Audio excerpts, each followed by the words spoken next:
So welcome Tradeciety. We were given a question by our good friends over there about trading emotions. I'll read the question and then I'll give an answer as best I can, and perhaps we'll get a little bit of help from some of the young guns in the room. Question is, how do you deal with emotions in your daily trading?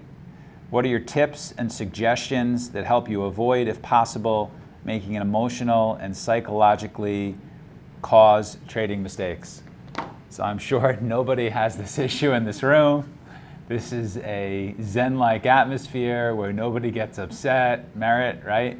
As I particularly look at you. I'm wasting my time in here, right? You're from the South. You don't need this video at all, right? So this is a big issue that we deal with. It's the 800-pound gorilla on every trading station. And so I'll just offer some outlines as to how to go about it. So one of the things that I do is we have the SMBU Performance Center, and I keep that open. And anytime I get upset, I start writing in Performance Center, sometimes in very colorful language. And I'm honest with myself. I have my trade journal open. We call it the Performance Center. I keep it open to learn. And one of the things that it helps me do while I'm trading is it keeps what I'm doing in perspective. When I have this journal open and I'm writing in it constantly, it reminds me that my true goal for the day is to learn and to get better as opposed to P&L. And it's so easy to look at that big scoreboard that we have in front of us, our P&L every day, and judge ourselves based on that, right? Right? Very, very easy. So I have this best practice, I'm writing down, and it helps me sort of do that. I think another really good exercise for you all at the beginning of your career is to keep track of the things that cause you to trade on tilt.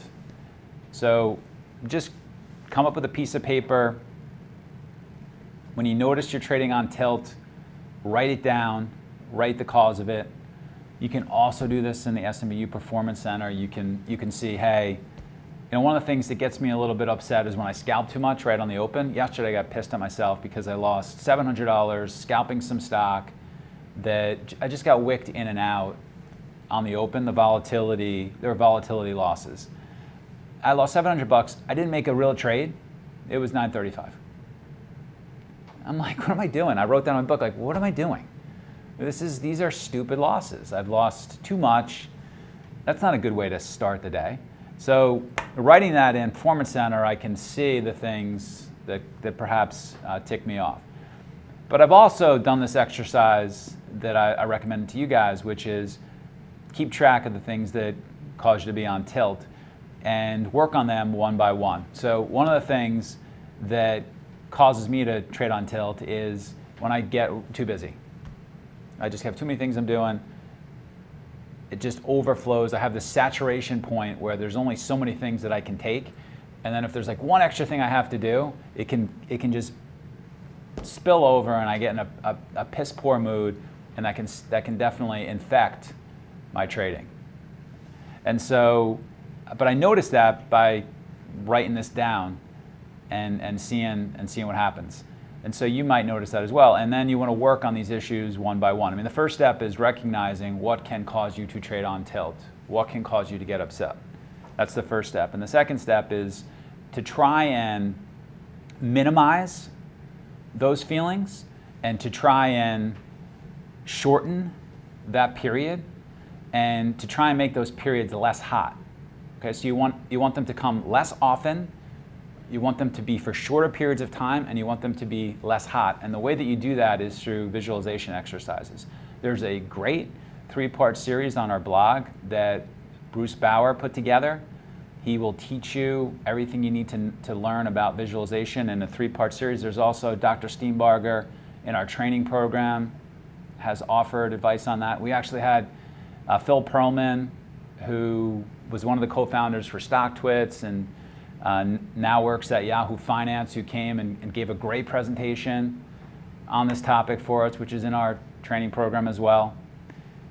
So you can take these issues one by one.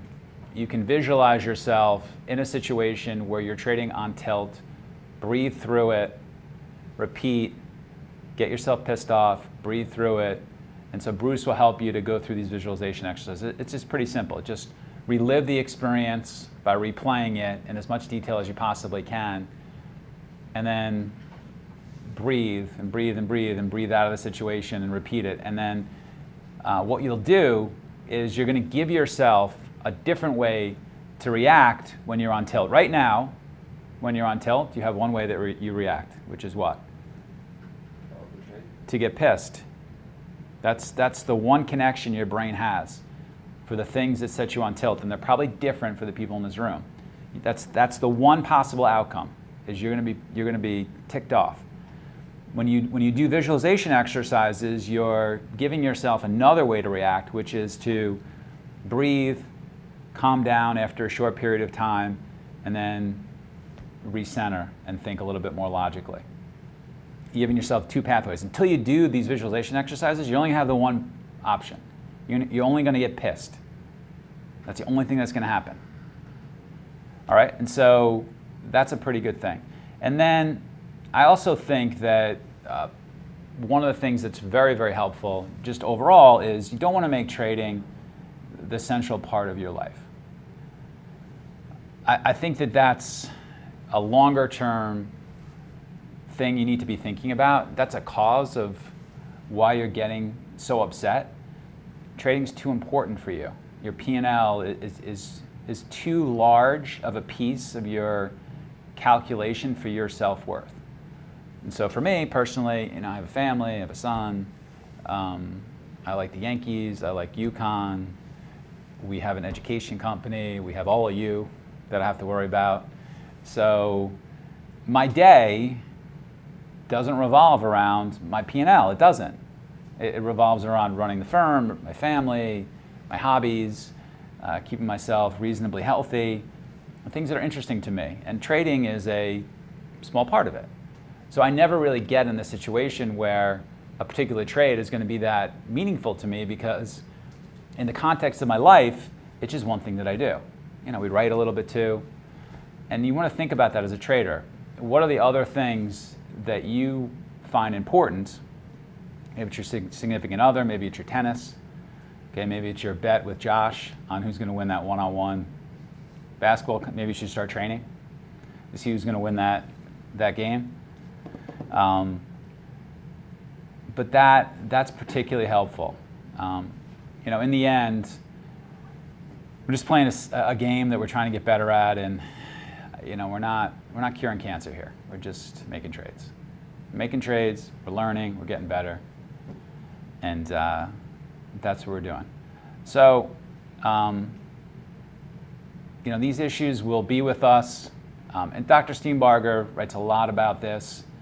He'll recommend you actually watch your heart rate while you're trading, and there are gadgets you can buy to tell when your heart rate is getting up, when you're getting more upset, and learning from that. And I think the other thing you can do is, until you actually master your emotions, you should just get up and walk away. All right, so you write your sheet down. There's 10 things that set you off.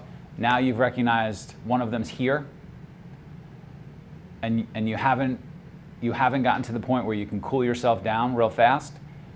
Get up and go for a walk and come back after 10 minutes. And then at the end of the day, work on cooling down a little bit faster. But don't let it affect your trading. Okay, just get up and walk away. All right, so I hope that helps. And it's a real issue. We've all dealt with it, but it's very manageable. Okay, we'll talk to you guys soon.